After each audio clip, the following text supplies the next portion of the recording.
اعوذ باللہ من الشیطان الرجیم، بسم اللہ الرحمن الرحیم۔ اردو پوائنٹ 313 کے ساتھ ہم آپ کی خدمت میں ایک نئی ویڈیو لے کر حاضر ہوئے ہیں۔ آج کی ویڈیو کا عنوان ہے امام شرف الدین بوصیری رحمۃ اللہ علیہ۔ امام شرف الدین بوصیری رحمۃ اللہ علیہ شہرائے آفاق قصیدہ بردہ شریف کے خالق ہیں۔ امام بوصیری رحمۃ اللہ علیہ کی ولادت یکم شوال 608 ہجری میں مصر کے ایک گاؤں بوصیری میں ہوئی۔ ان کا پورا نام شرف الدین بوصیری ابو عبداللہ محمد بن سعید بن حماد بن محسن بن عبداللہ السنہاجی البوصیری ہے۔ یہ مصری شاعر نسلاً بربر تھے۔ امام شرف الدین بوصیری رحمۃ اللہ علیہ کا نام کسی تعارف کا محتاج نہیں۔ وہ اپنے زمانے کے معتبر عالم دین، شاعر اور شعرائے آفاق ادیب تھے۔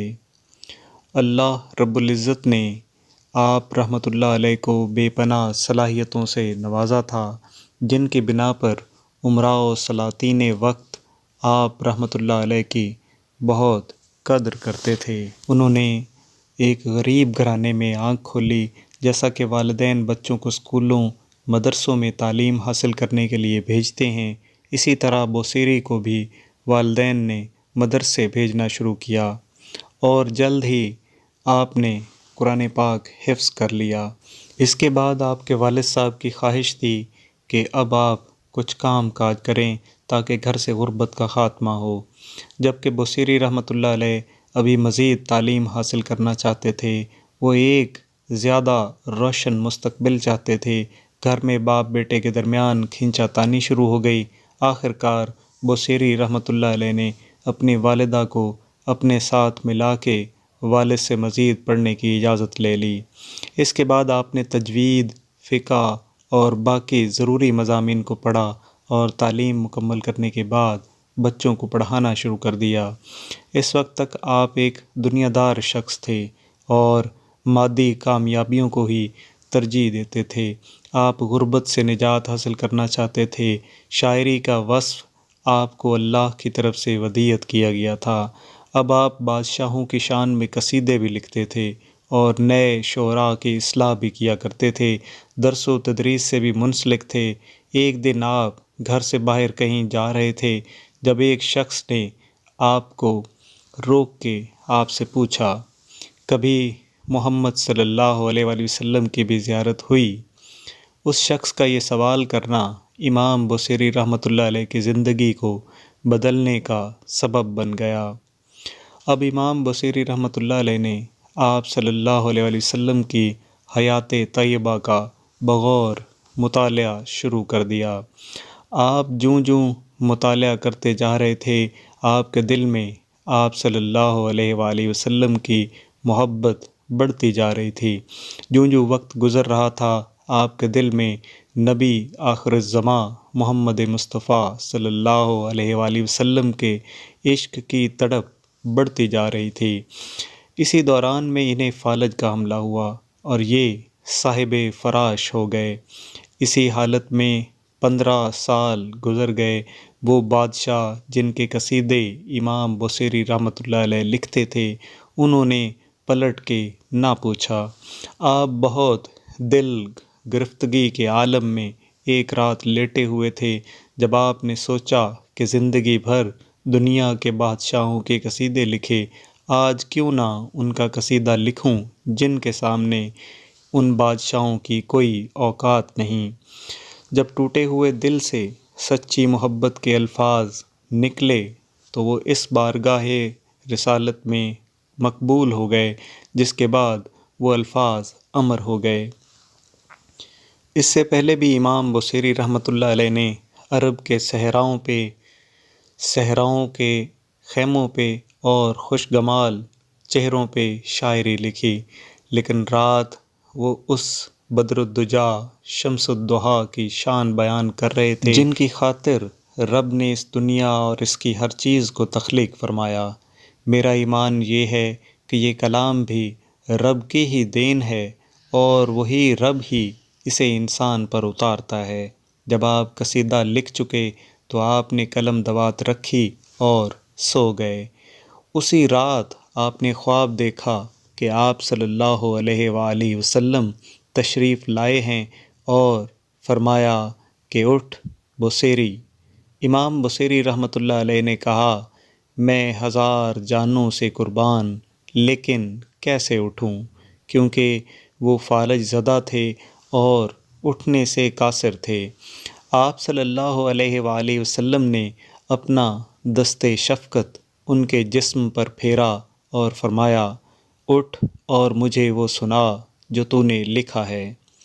امام بصیری رحمۃ اللہ علیہ اٹھ بیٹھے اور جھوم جھوم کے سنانا شروع کیا، مولا یصلی وسلم دائماً ابدا۔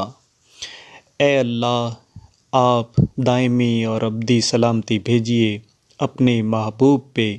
میری آنکھیں آپ کی یاد میں آنسو بہا رہی ہیں اور رواں دواں ہیں۔ مدینہ پاک سے ٹھنڈی ہوا آ رہی ہے، اندھیری رات میں بجلی چمک رہی ہے۔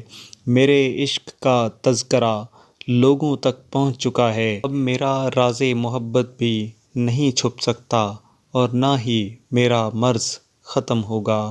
تیری محبت کی میرے آنسو اور میری بیماری گواہی دے رہے ہیں۔ میں اپنے عشق کو کیسے چھپا سکتا ہوں؟ اے دل، اگر تو حضور صلی اللہ علیہ وآلہ وسلم کا عاشق نہیں تو مکہ کو دیکھ کے آنسو کیوں بہاتا ہے؟ کیا محبت میں رونے والا عاشق خیال کرتا ہے کہ بہتے آنسوؤں اور سوختہ دل کی آڑ میں محبت کا راز چھپا پائے گا؟ تیری آنکھوں کو کیا ہوا ہے کہ تو انہیں آنسو روکنے کے لیے کہتا ہے اور یہ بہائے جا رہی ہیں؟ تیرے دل کو کیا ہو گیا ہے کہ سنبھلنے کی بجائے مزید غمناک ہو رہا ہے؟ جب رات مجھے محبوب صلی اللہ علیہ وآلہ وسلم کا خیال آیا تو میں رات بھر جاگتا رہا۔ درد محبت نے میرے چہرے پہ آنسو اور رخساروں پہ زردی پیدا کر دی ہے۔ اے غریبوں کا خیال رکھنے والے، اے دلگیروں کی دلجوئی کرنے والے، اے مظلوموں کا ہاتھ پکڑنے والے، اے سچ کہنے والے سے گناہ گاروں کا پردہ رکھنے والے، اے ازل کا نور، اے محمد مصطفیٰ صلی اللہ علیہ وآلہ وسلم، آپ کے منہ مبارک میں آپ کے دانت مبارک ایسے ہیں جیسے سیپ کے اندر قیمتی موتی۔ اے اللہ، آپ اپنے حبیب صلی اللہ علیہ وآلہ وسلم پہ ابدی اور دائمی سلامتی نازل فرمائیں۔ اب امام بصیری رحمۃ اللہ علیہ جھوم جھوم کے پڑھ رہے ہیں اور محمد مصطفیٰ صلی اللہ علیہ وآلہ وسلم ان کی محبت کو قبول فرماتے ہوئے ان کے ساتھ ساتھ جھوم کے سن رہے ہیں۔ جب قصیدہ ختم ہوا تو آپ صلی اللہ علیہ وآلہ وسلم اتنے خوش ہوئے کہ انہوں نے اپنی چادر یعنی بردہ اتار کے انہیں مرحمت فرمائی۔ اس کے ساتھ ہی ان کی آنکھ کھل گئی، دیکھا تو چادر ان کے پاس ہی رکھی ہوئی تھی۔ وقت دیکھا تو تہجد کا وقت تھا۔ امام بصیری رحمۃ اللہ علیہ 15 سال کے بعد حشاش بشاش صحت مند اٹھے۔ فالج کا کہیں دور دور تک نام و نشان بھی نہیں تھا۔ وضو کیا اور مسجد کا رخ کیا کہ تہجد ادا کریں۔ گھر سے نکلے تو ایک فقیر نے آواز لگائی، ہمیں بھی سناؤ وہ قصیدہ۔ امام بصیری رحمۃ اللہ علیہ نے تجاہل عارفانہ سے کہا، کون سا؟ وہی جس کے بدلے یہ بردہ بھی ملا۔ مجذوب نے چادر کی طرف اشارہ کیا اور آنکھوں سے اوجھل ہو گیا۔ اس قصیدے میں 100 سے اوپر اشعار ہیں اور کسی شعر میں لفظ بردہ استعمال نہیں ہوا، لیکن جو چادر آپ کو دی گئی اس کی مناسبت سے اس کا نام قصیدہ بردہ شریف زبان زد عام ہوا اور آپ صلی اللہ علیہ وآلہ وسلم نے اس کو شرف قبولیت سے نوازا تو آج تک اس کا ورد جاری ہے۔ مولا یصلی وسلم دائماً ابدا علی حبیبی کا خیر الخلق کلہم۔